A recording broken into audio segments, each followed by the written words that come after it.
नमस्कार. आज आपण 11व्या श्लोकाचा अर्थ जाणून घेणार आहोत. श्लोक 11. अध्यात्मज्ञान नित्यत्वं तत्त्वज्ञानार्थदर्शनम् एतज्ज्ञानमिति प्रोक्त मज्ञानै यदतोऽन्यथा. श्लोकाचा अर्थ अध्यात्मज्ञानात नित्यस्थिती आणि तत्वज्ञानाचा अर्थ जो परमात्मा त्यालाच पाहणे हे सर्व ज्ञान होय आणि या उलट जे असेल ते अज्ञान होय असे म्हटले आहे. आत्मा हा नित्य, चेतन, निर्विकार आणि अविनाशी आहे.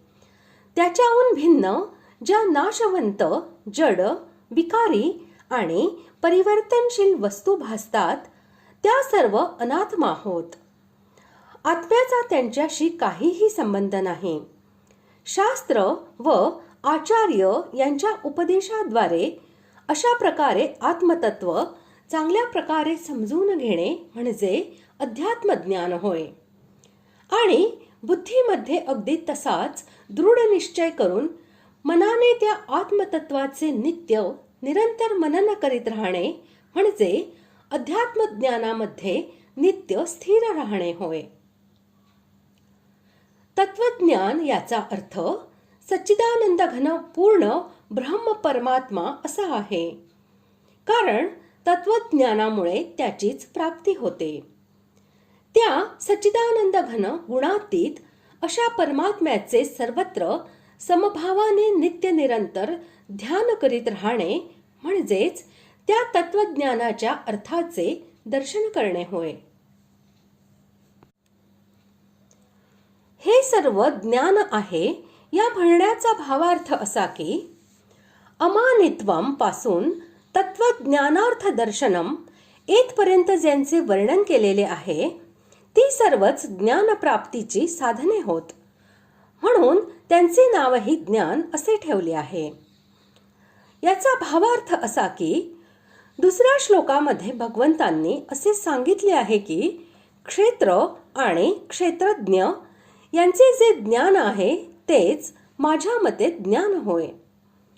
या म्हणण्यामुळे शरीराचे नाव क्षेत्र असे आहे आणि त्याच्यामध्ये राहणाऱ्या ज्ञात्या आत्म्याचे नाव क्षेत्रज्ञ आहे.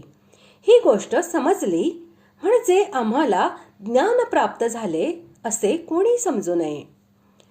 वास्तविक खरे ज्ञान तेच आहे की जे वरील 20 साधनांच्या द्वारे क्षेत्र क्षेत्रज्ञ यांचे स्वरूप यथार्थपणे जाणून घेतल्यावर होते. हीच गोष्ट समजावून देण्यासाठी येथे या साधनांना ज्ञान या नावाने सांगितले आहे. म्हणून ज्ञानी पुरुषांमध्ये वरील गुणांचा समावेश पूर्वीपासूनच असणे हे आवश्यक आहे.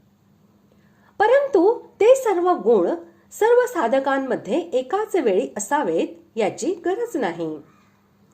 अमानित्व, अदंभित्व इत्यादी पुष्कळसे सर्वांना उपयोगी असे गुण आहेत की ते सर्वांच्या मध्ये असतात हे नक्की. त्याच्याशिवाय अव्यभिचारिणी भक्ती, एकांत देश सेवित्व, अध्यात्म ज्ञान नित्यत्व, तत्वज्ञानार्थ दर्शनम इत्यादींबद्दल आपल्याला साधनशैलीप्रमाणे विकल्पही असू शकतो. जे याच्या विपरीत आहे ते अज्ञान होय.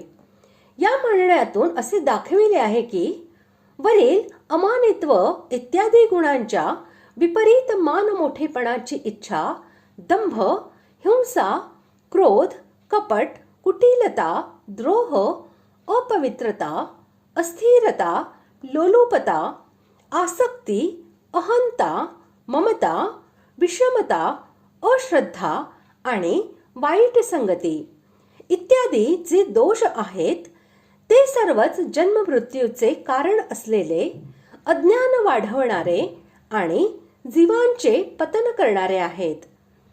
म्हणून ते सर्व अज्ञानच होय. या सर्वांचाच पूर्णपणे त्याग केला पाहिजे.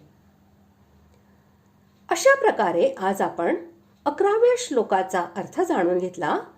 पुढील भागात आपण 12व्या श्लोकाचा अर्थ जाणून घेणार आहोत.